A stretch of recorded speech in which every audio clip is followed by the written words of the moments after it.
Hi friends, welcome to Tasty Cooking. கறி சுவையில் அருமையான மீல் மேக்கர் கிரேவி.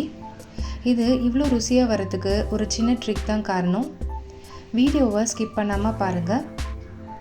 வாங்க இந்த ரெசிபி இப்போது எப்படி செய்கிறதுன்னு பார்க்கலாம்.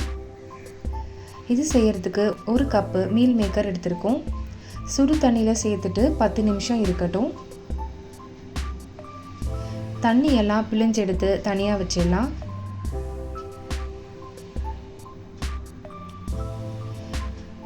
இப்போது இதில் தேவையான அளவு உப்பு சேர்த்துக்கோங்க. 1 டீஸ்பூன் மிளகாய்த்தூள் சேர்த்துக்கலாம். 1/2 டீஸ்பூன் மஞ்சள்தூள் சேர்த்துக்கோங்க. மசாலாவை மீல் மேக்கர் கூட மிக்ஸ் பண்ணிக்கலாம். எண்ணெய் இல்லாமல் தவாவில் சேர்த்து ட்ரை ரோஸ்ட் பண்ணி தனியாக எடுத்து வச்சுக்கோங்க. ப்ரெஷர் குக்கரை அடுப்பில் வச்சிடலாம். 2 டீஸ்பூன் எண்ணெய் சேர்த்துக்கோங்க. பட்டை சேர்த்துக்கலாம். 4-5 கிராம்பு சேர்த்துக்கோங்க. இஞ்சி பூண்டு பேஸ்ட்டு சேர்த்துக்கலாம். 2 வெங்காயத்தை கட் பண்ணி பொன்னிறமாக வதக்கணும். தேவையான அளவு உப்பு சேர்த்துக்கலாம். உப்பு சேர்க்கறனால வெங்காயம் சீக்கிரமாக வதங்கி வந்துடும். 2 தக்காளியை கட் பண்ணி சேர்த்துக்கோங்க. வெங்காயம் தக்காளி எல்லாம் நல்லா வதங்கி வரணும். தேவையான அளவு மசாலா சேர்க்கணும். 1/4 டீஸ்பூன் மஞ்சள்தூள், 1 டேபிள் ஸ்பூன் கொத்தமல்லி தூள்,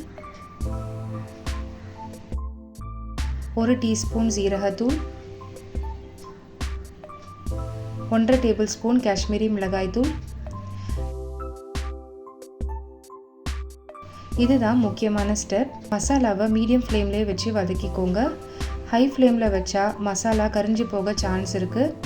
அதனால் கிரேவியோட டேஸ்ட் மாறிடும். 2 உருளைக்கிழங்கை தோல் சீவிட்டு கட் பண்ணி சேர்த்துக்கலாம். உருளைக்கிழங்கு சேர்க்கறதுனால கிரேவிக்கு நல்ல ஒரு திக்னஸ் கொடுக்கும். வெறுமனே மீல் மேக்கர் சேர்த்து செஞ்சிங்கன்னா கிரேவி திக்காக இருக்காது. 2 கப்பு தண்ணி சேர்த்துக்கோங்க.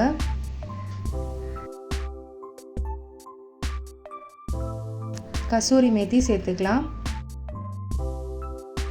கொத்தமல்லி சேர்த்துக்கோங்க. நல்லா இது போல் கொதிச்சு வந்ததுக்கப்புறமா குக்கரை க்ளோஸ் பண்ணிவிட்டு உருளைக்கிழங்கு நல்லா வேகிற அளவுக்கு குக் பண்ணிக்கணும். 3-4 விசில் ஆயிடுச்சு. ப்ரெஷர் ரிலீஸ் ஆனோடனே குக்கரை ஓப்பன் பண்ணிக்கலாம். உருளைக்கிழங்கு முழுசாக இருக்கணுன்ட்டு அவசியம் இல்லை.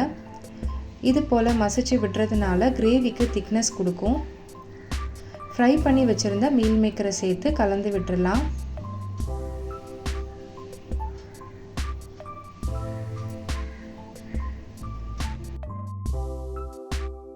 கடைசியில் 1 டீஸ்பூன் கரம் மசாலா சேர்த்துக்கோங்க.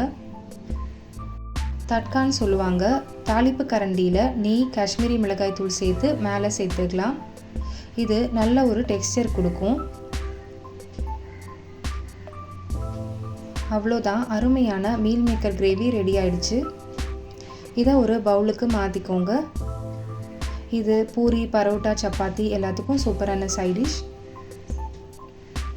நீங்களும் இந்த மெத்தடில் ஒரு டைம் ட்ரை பண்ணி பாருங்கள்.